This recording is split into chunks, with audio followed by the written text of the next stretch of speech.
Management Research. Hello and welcome to the Management Research podcast. I'm your host, Dr. Eugene.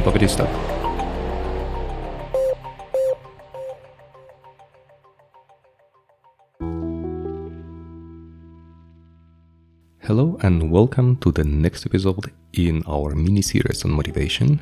And last week we had a break due to my vacation, but now we're going to continue, and actually my plan for today is to finalize our mini-series on motivation. And I think there is nothing that can be better for finalization of the topic of motivation than the topic of volition. And there is a reason for that, because motivation is about wanting to achieve something, setting goals. But the problem is that many goals are set but are never achieved. And I cannot find a person who is not motivated to, for example, make some fitness, become more clever, making additional efforts in education and so on. But I also see very few people who really do. We all plan, we all want to do, so we're intrinsically motivated to develop in whatever direction you want to. The problem is, of course, the behavior itself. So the motivation is more a process of goal setting and evaluation. But if you want to move from wanting to doing, then you have to go through the what we call volition, the will-based process of goal striving. And I think in this event it's very important that we learn about the Rubicon model. Rubicon model, you know, the river, and the old saying that those who have crossed the Rubicon, they can reach Rome. So it was a kind of barrier between the old Roman Empire and the barbarians, and those who managed to cross the river, they would almost definitely, so eventually land in Rome, and it was of course not desired. Or vice versa, if you're one of the barbarians, it was the desired behavior. So we call it Rubicon model because there is a kind of border between wanting and doing, and we need to learn how to cross this border, because after you have crossed this border, your goal will be achieved. So in this event, we have to think about the process of doing as a process of several phases, and the first one is the motivation phase. It's a pre-decisional phase. It's you're willing to achieve something when you learn how to, why you want something, how you want to achieve something. And in this event, you can remember the self-determination theory of motivation by Dizzy and Ryan, who said about different types of regulation and why people want to do something and how to make them want something. Then we come to this crossing the border, where you start acting, this pre-actional phase, where you start preparing the action and then you start acting. And then finally you have the third phase, which is again the motivation phase, because it's the post-actional phase. You have achieved it and you have completed the goal. So you feel motivated, you feel that you have achieved whatever you wanted, and this makes you want another goal and makes you want to continue moving. So we need to understand how the volition works and what we need to achieve this volition, to cross this border, this Rubicon.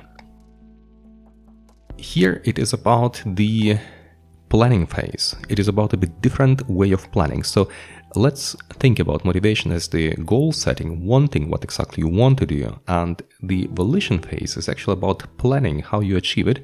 And there is one important thing that you do, the one you probably know, is that you set a kind of signals. You set the moments from which you will start acting automatically. And if you want to achieve your goals, so not only want to set the goals but also achieve them, you have to go through the process of 4 stages. First one, commit yourself to a goal intention. So what do you want and why do you want it? Understand the motivation. The second, and here it comes, specify a critical situation for attaining the goal.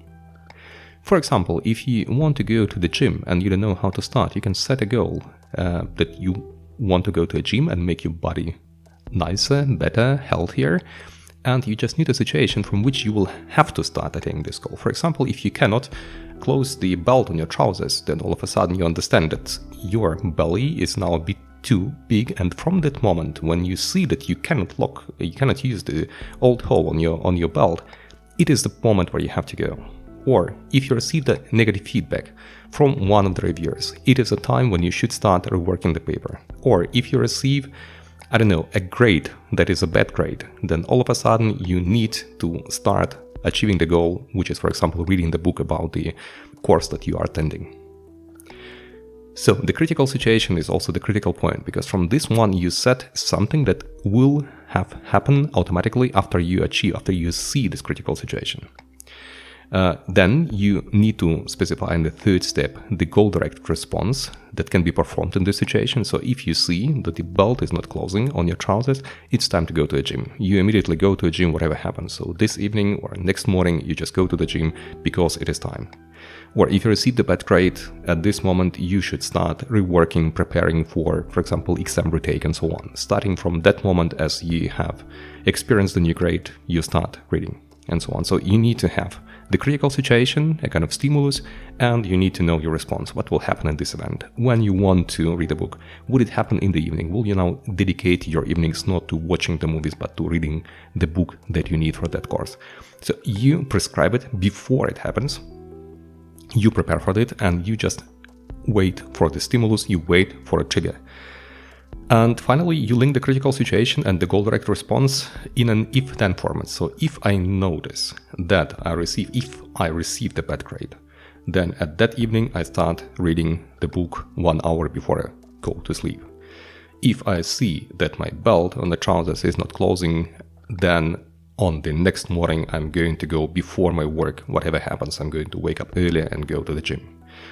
If I receive a feedback from my supervisor that something is wrong with my dissertation, then on the next day or on this evening, I'm going to start rereading the papers, I'm going to start developing new models, or I'm going to start learning about a new method. 4 steps: commit yourself to a goal intention. This is the part of motivation. The second one, we come to volition: specify a critical situation, a kind of stimulus. Specify the direct response that will follow the situation. This is your response. And finally, you have to link it for you in a causal relationship. If the situation that you described appears, then the following response is going to happen. And in this event, we assume, at least research shows, that people who go through this phase, who develop these 4 steps, they also are more effective in what they want to achieve. They move from motivation to actual behavior. So they cross the Rubicon model and they do achieve their goals. As I told you, there are many people who are highly motivated but never make the first step, never dare to leap, never dare to move forward. So in order to approach your goal, in order to achieve your goal, in order to start behavior, the Rubicon model will suggest going through these 4 steps that you had in this podcast episode. Theoretically, you can also specify it in a more simplistic way, when you just follow for you a kind of simple rule. If something happens, that I'm going to doing something, but this is a kind of simplification of the same 4 steps.